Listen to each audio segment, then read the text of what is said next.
నమస్తే, welcome to Suman TV. నేను మీ Lakshmi. Season మారుతున్నప్పుడల్లా మనం ఉష్ణోగ్రతల గురించి పెద్ద చర్చే నడిపిస్తూ ఉన్నాం. అయితే ఈసారి వింటర్ కూడా చాలా ఉష్ణోగ్రతలు పడిపోవటం మనం గమనించాం. ఇప్పుడు ఇక సమ్మర్లోనికి ఎంటర్ అయిపోతున్నాం. వేడి వాతావరణం, ఉక్కబోత, ఒక రకంగా చెప్పాలంటే విపరీతంగా పెరుగుతున్న ఎండ తీవ్రతకి మరణాల సంఖ్య కూడా పెరుగుతోంది. ఒకప్పుడు మనం జనరల్గా వేసవికాలం మొదలవుతుందంటే ఈ ప్రికాషన్స్ తీసుకుంటే సరిపోతుంది, ఈ ఎండ వేడి నుంచి కాస్త ఉపశమనం పొందొచ్చు అని.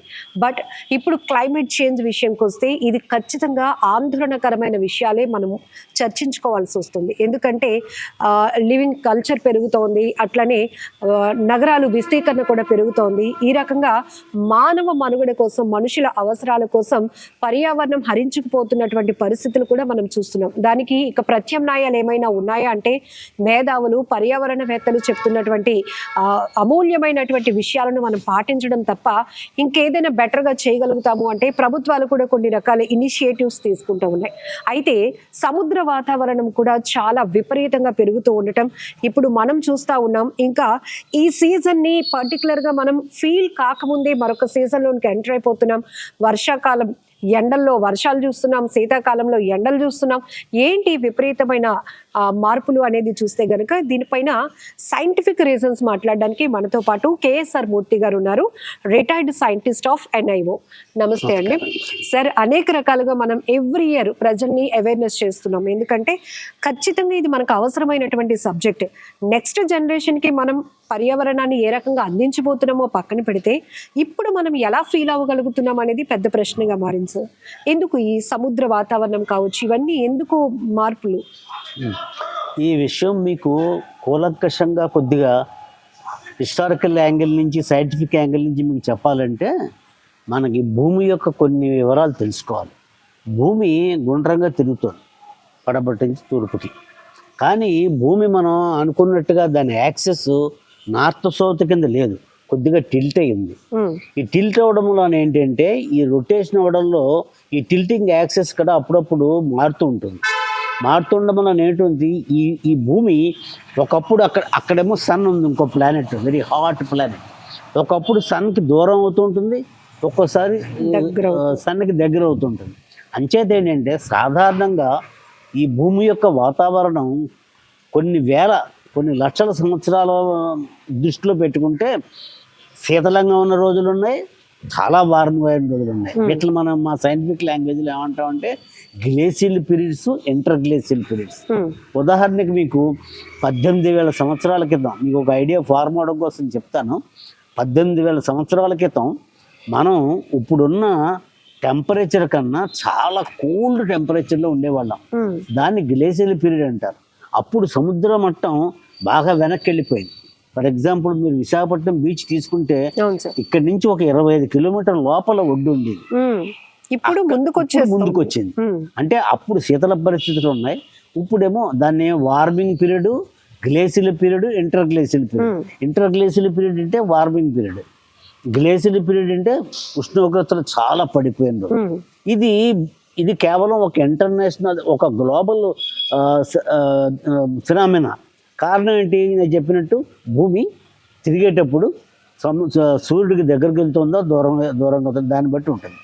ఇది కాకుండా మనకి దీని మూలాన మనం ఏంటి, ఇప్పుడు మనం ఇంటర్ గ్లేసియల్ పీరియడ్ అంటే వార్మ్ పీరియడ్లో ఉన్నాం. ఆటోమేటిక్గా మనకు వార్మ్ టెంపరేచర్స్ ఉన్నాయి. దీనికి తగ్గట్టు ఇంకొక దుష్ప్రభావం మనకి ఎప్పటి నుంచి జరిగిందంటే 18th సెంచరీ నుంచి. 18th సెంచరీ అంటే 1730 నుంచో 1760 నుంచో 1830 వరకు ఒక ఫేజు, 19th 20th ఇంకా అలా కంటిన్యూ అయింది. ఇండస్ట్రియల్ పీరియడ్ అని స్టార్ట్ అయింది.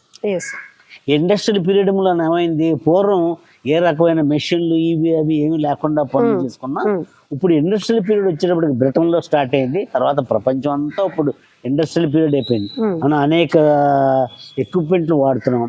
ఇంట్లో చూసుకుంటే ఫ్రిడ్జ్, వాషింగ్ మిషన్, గ్యాస్ స్టవ్లు, బయట వాహనాలు, పెట్రోల్, కోలు, ఇవన్నీ వాడేస్తున్నాం. మెకనైజేషన్ ఎక్కువైపోయింది. ఈ మెకనైజేషన్ ఎక్కువైపోవడం వల్ల దీన్ని ఏమంటామంటే మనం మానవ తప్పిదం.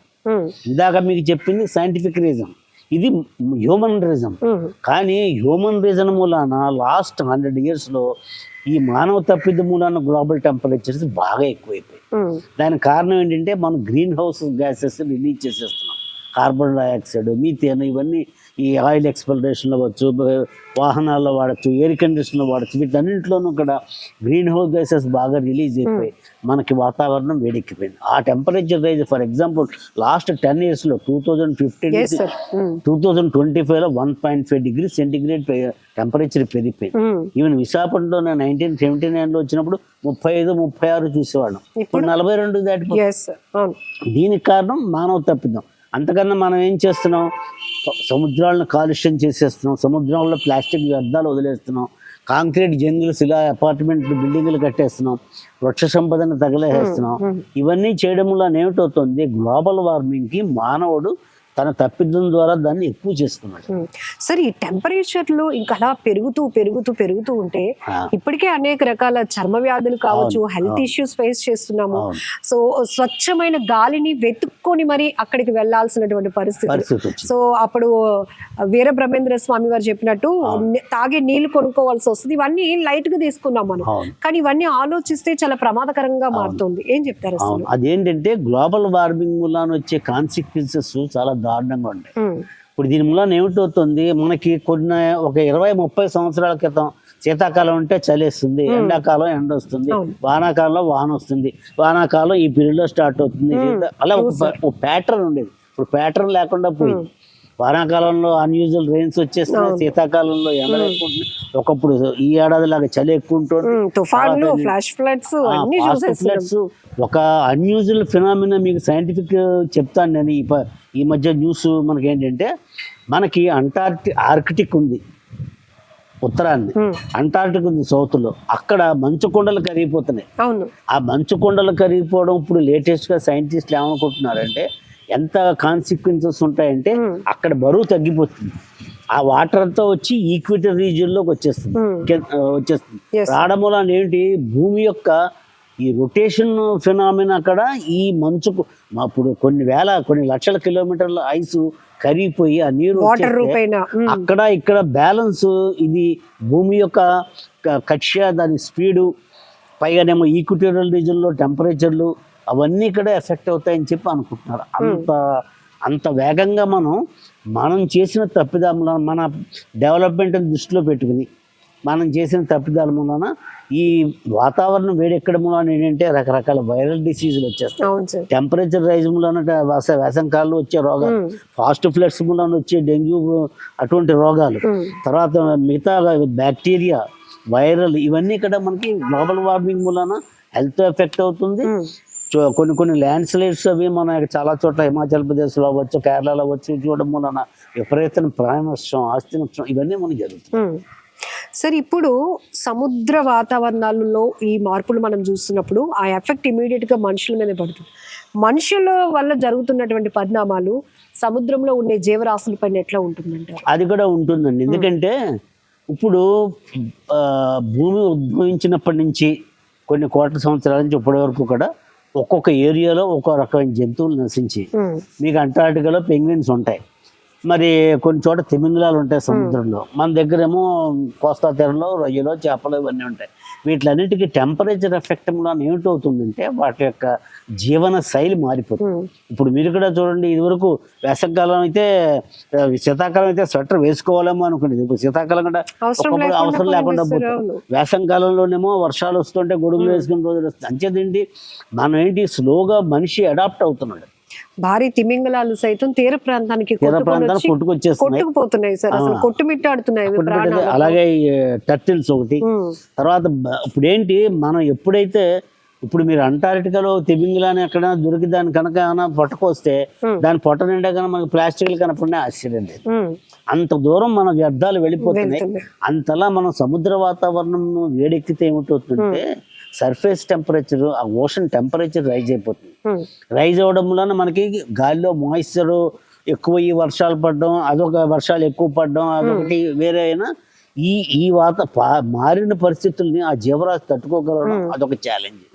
అంచేత వాటి మీద కూడా తప్పకుండా ఈ ఇంపాక్ట్ ఉంటుంది. Yes sir. సార్ ఇన్ని ప్రభావాలు కనిపిస్తున్నాయి చాలా సుస్పష్టంగా. అయితే అప్పట్లో ఉన్న జనాభా సంఖ్య కన్నా ఇప్పుడు పెరుగుతోంది, అభివృద్ధి పెరుగుతోంది, డెవలప్మెంట్ దృష్ట్యా మనం టెక్నాలజీ అందిపుచ్చుకోవాలి.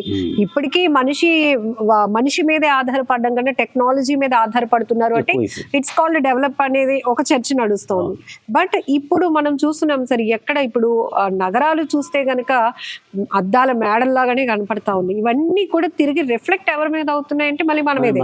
సో దీనికి ఏం చేస్తే బాగుంటుంది సార్? వాల్యుబుల్ సజెషన్ ఏంటంటేనండి, ఒక విధంగా చెప్పాలంటే సిచ్యుయేషన్ కొంత అవుట్ ఆఫ్ కంట్రోల్ వెళ్ళిపోయింది.